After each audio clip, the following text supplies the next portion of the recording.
بسم الله الرحمن الرحيم والحمد لله رب العالمين وصلى الله وسلم وبارك على سيدنا محمد وعلى آله وصحبه أجمعين. السلام عليكم ورحمة الله وبركاته. بسم الله محمد. عليكم السلام ورحمة الله وبركاته. بسم الله الرحمن الرحيم. Those non-believers of old could not accept that a human being could see the angels face to face and speak to them directly. In fact, they could not accept that there existed creatures whom they could not see with their own eyes or voices they could not hear. They thus wondered how Muhammad sallallahu alaihi wasallam was able to see and hear what they could not. Perhaps we should be more amazed at those who advance such ideas.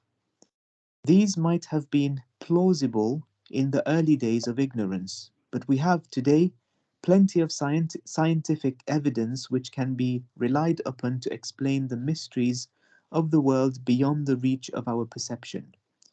One of the new inventions that may be cited in this connection is the telephone, which enables two people at the opposite ends of the world to speak to each other while those sitting with either one can see nothing and hear only some noise similar to that of the buzzing of bees, like that heard near the Prophet ﷺ's face at the time he received revelations. They may still want even clearer scientific evidence which brings the phenomenon of revelation closer to their minds. They ask to be shown by controlled experiment, which is to them the only basis of certainty, that a link between the human soul and a higher power may produce the same effect, imparting to it information of which it had no previous knowledge, either through physical experience or mental perception. This is clearly seen today in hypnotism, where a person of stronger mental power can impose his will over someone weaker than him, placing him in deep slumber during which he does not even feel the prick of needles. The hypnotized person remains under the influence of the stronger person doing his bidding. He has no will of his own. Should the hypnotist want the person he has hypnotized to forget an opinion or a belief, then he can do so. In fact, he can give him a new name which the other person will accept as his own, forgetting all about his real name. He will have the new name responding when he is called by it and stating that it is his own name. If one man can do this to another, what can be done to man by a much stronger being? This is a true analogy of the one bringing down the revelation and the one receiving it, peace be upon them both. What we have in this process is a willing human being with a clear heart and soul, ready to receive all new information imprinted on his mind. The other is a mighty angel endowed with surpassing power, bringing him his message and teaching it to him in such a way that he forgets nothing of it, except as God wills. But there is a world of difference between the revelation received by God's Messenger (sallallahu alaihi wasallam) and the way people inspire one another. People may indeed whisper to one another some dazzling half-truths meant to delude the mind. It is often the case that such whisperings or revelations may end up in giving the receiver some mental or physical disorders that are very difficult to cure. This, however, is very different from revelation transmitted between two empowered messengers whom God has chosen to convey his message. One is an angel and the other a human being. The angel messenger brings nothing but the truth and orders nothing but goodness. The human messenger, on the other hand, remains after the revelation like he was before it, strong, fully possessed of his exceptional mental strength, and in full command of his physical power.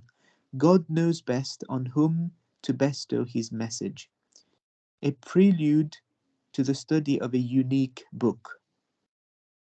Our method of investigation concerning the source of the Qur'an and how it came to be preached by the Prophet Muhammad sallallahu alaihi wasallam has so far refrained from tackling the Qur'an in its nature and substance.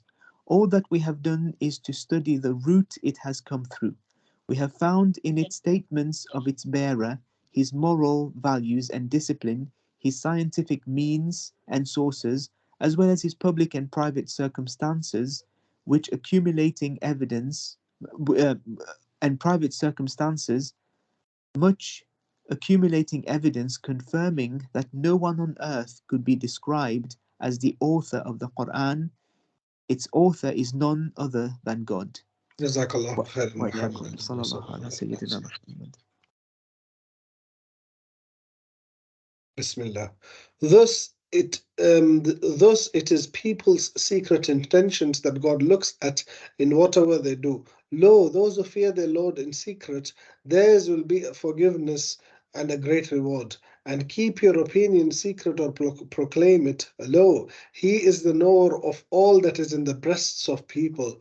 Should He not know what He created? And He is the subtle, the aware. For this reason, worship of God, including most importantly love of God, must be sincere. God says, "Indeed, we have revealed to you the book with the truth, so worship God, devoting your religion sincerely to Him. Surely to God belongs sincere religion, and those who take besides Him patrons say, we only worship them so that they may bring us near to God. God will indeed judge between them concerning that about which they differ. Truly, God does not guide one who is a liar, a disbeliever."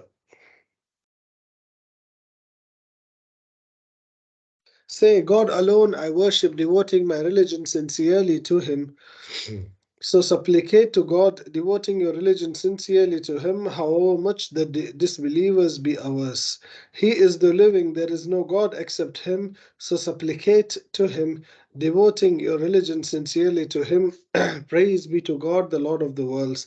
Indeed, the Messenger of God sallallahu alaihi wasallam said, actions are in their intentions, every person shall have what he intended. Thus, the following question must be asked: exactly what secret intentions and motives must human beings have in acts of worship and other righteous deeds in order that they be acceptable to God? In other words, what intentions and motives are not just vanity and hypocrisy, as applied to love when someone experiences subjectively which someone experiences subjectively and therefore knows it is present to some degree at least. The question becomes, how can the lover know if his or her love of God is truly sincere and thus acceptable to God? In other words, what intentions and motives must human beings have in loving God? God Himself answers those questions a number of times in the Holy Qur'an. Lo, your Lord is God, who created the heavens and the earth in 6 days. Then He mounted the throne. He covers the night with the day, which is in haste to follow it, and has made the sun and the moon and the stars subservient by His command.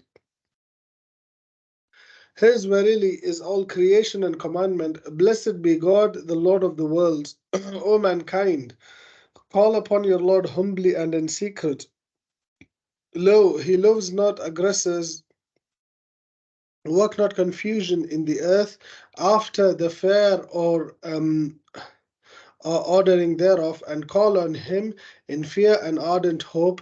Lo, the mercy of God is near to the virtuous, and He it is who sends winds as tidings, heralding His mercy, till when they bear a cloud heavy with rain, we lead to it a dead land, and then cause water to descend thereon, and thereby bring forth fruits of every kind.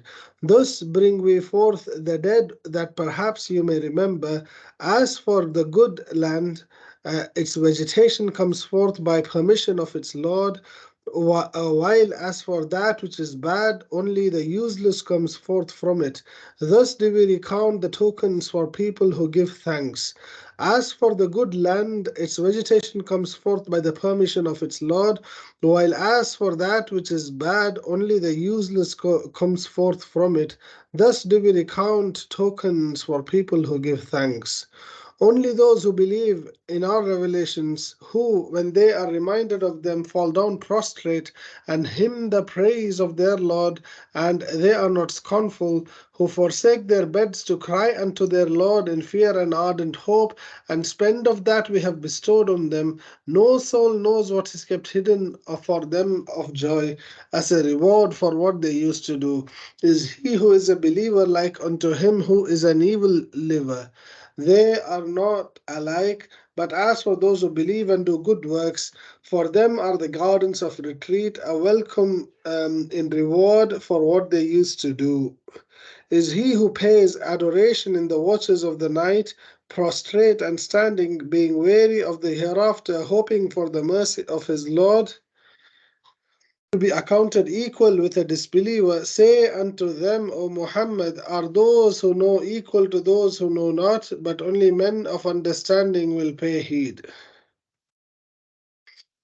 And Zechariah, when he cried unto his Lord, My Lord, leave me not childless, though you are the best of inheritors. Then we heard his prayer and bestowed upon him John, and adjusted his wife to bear a child for him. Lo, they used to vie with one another in good deeds, and they cried unto us in longing and in awe, and were humble before us. وصلى الله على سيدنا محمد. بسم الله.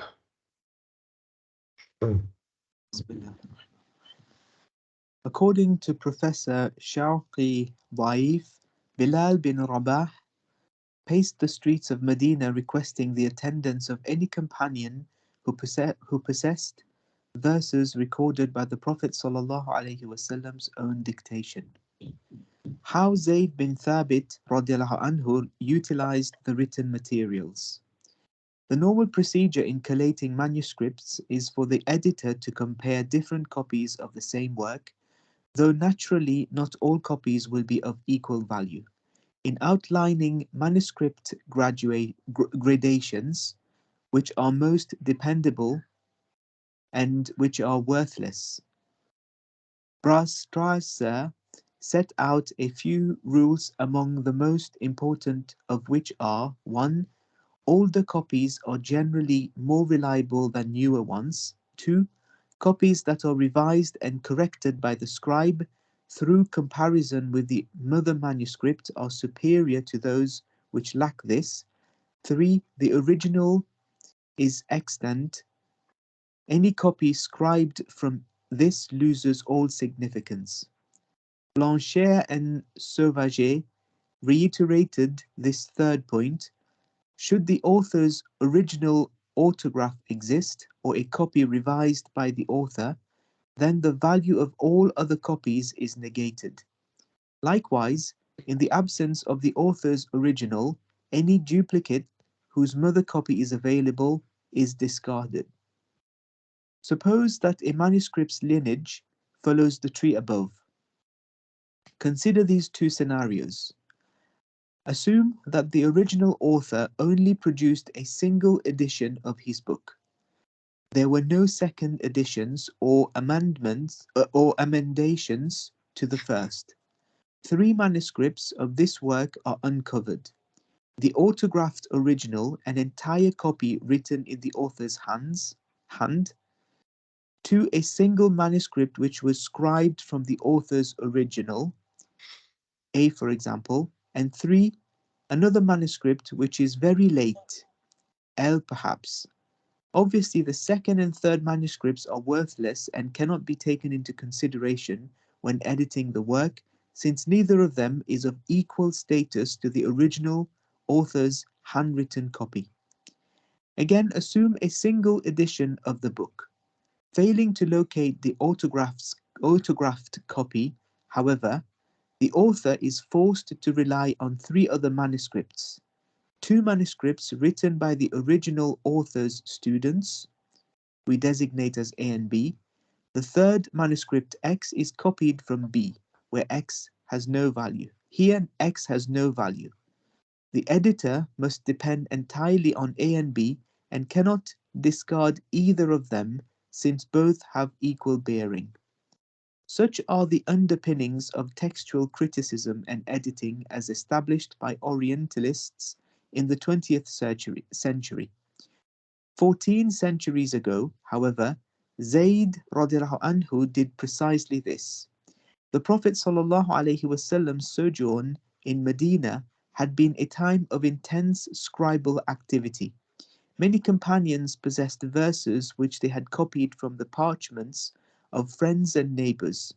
By limiting himself to the verses transcribed under the Prophet ﷺ's supervision, Zayd ensured that all of the material he was examining was of equal status, thereby guaranteeing the highest attainable accuracy. Having memorized the Qur'an and scribed much of it while seated before the Prophet ﷺ, his memory and his writings could only be compared with material of the same standing, not with second or third hand copies. Hence the insistence of Abu Bakr radiallahu anhu, Umar radiallahu anhu, and Zayd radiallahu anhu on the first hand material only, with two witnesses to back this claim and assure equal status. Spurred on by the zeal of its organizers, this project blossomed into a true community effort.